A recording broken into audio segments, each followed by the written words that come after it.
നമസ്കാരം. കഴിഞ്ഞ 2 ദിവസമായി സോഷ്യൽ മീഡിയയിലും അതിനോടൊപ്പം തന്നെ മാധ്യമങ്ങളിലുമൊക്കെ പ്രചരിച്ചുകൊണ്ടിരിക്കുന്ന ഒന്നായിരുന്നു സുരേഷ് ഗോപി തൃശ്ശൂരിലെ ലൂർദ് മാതാവിന് നൽകിയ കിരീടം ചെമ്പായിരുന്നു എന്നുള്ള ഒരു വാർത്ത. എന്തായാലും ഇത് സംബന്ധിച്ചുള്ള സത്യാവസ്ഥ ബോധ്യപ്പെടുത്തണമെന്നാവശ്യപ്പെട്ടുകൊണ്ട് തൃശ്ശൂരിലെ കോർപ്പറേഷൻ കൗൺസിലർ പള്ളിയിൽ എത്തിയിട്ടുണ്ടായിരുന്നു, അധികൃതരുമായി സംസാരിച്ചിട്ടുണ്ടായിരുന്നു.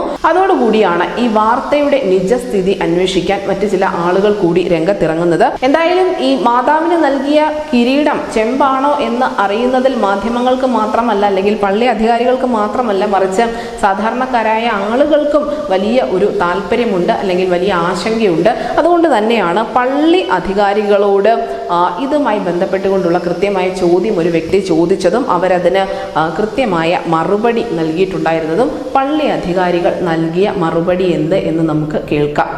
ഹലോ, നമസ്കാരം. ഇത് ബിഷപ്പ് ഹൗസ് അല്ലേ? അതെ ഫാദർ, എനിക്ക് ലൂർദ് മാതാ പള്ളിയിലെ നമ്പർ കിട്ടുമോ? ലൂർദ് മാതാ പള്ളിയാ? നമ്മളെ ഇപ്പൊ ഒരു വാർത്ത വരുന്നുണ്ട്. ഇപ്പോ സുരേഷ് ഗോപി ഒരു സ്വർണ്ണ കിരീടം സമർപ്പിച്ചതുമായിട്ട് ബന്ധപ്പെട്ടേ, അപ്പൊ അതിന്റെ നിജസ്ഥിതി എന്തോ അറിയാനാണ്. അത് ചെമ്പാണെന്നുള്ള മറ്റുള്ള അങ്ങനെ ഒരു ഔദ്യോഗിക തീരുമാനം പള്ളിയുടെ ഭാഗത്തുനിന്ന് വന്നിട്ടുണ്ട്, പരിശോധന കഴിഞ്ഞിട്ട്. അങ്ങനെ എന്തെങ്കിലും എവിടെ വന്നിട്ടുണ്ട്? 1-2 മാധ്യമങ്ങളിൽ, ജനയുഗം 1-2 പത്രത്തിലൊക്കെ വന്നിട്ടുണ്ടേ. അവരോട് ചോദിക്കുക എവിടെ ന്യൂസ് കിട്ടിയെന്നുള്ളത്. വെറുതെ ഓരോ ന്യൂസ് എഴുതി വിട്ടു അതിനെ പള്ളിക്കാരെ ആൻസർ പറഞ്ഞിട്ടില്ല.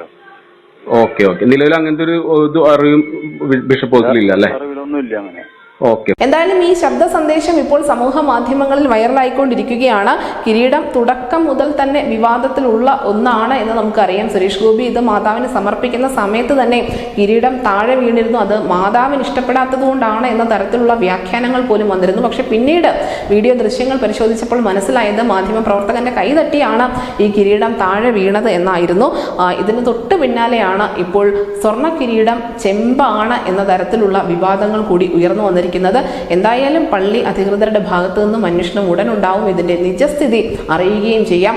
അതിനുശേഷം സുരേഷ് ഗോപിയെ രാഷ്ട്രീയമായി ആക്രമിച്ചാൽ പോരെ എന്നുള്ള ഒരു ചോദ്യമാണ് BJPയുടെ പ്രവർത്തകരും നേതാക്കളും ഒക്കെ മുന്നോട്ട് വയ്ക്കുന്നത്. അതിനിടയിലാണ് ഇപ്പോൾ ഈ ശബ്ദ സന്ദേശം വൈറലായിക്കൊണ്ടിരിക്കുന്നത്. News desk, news day Malayalam.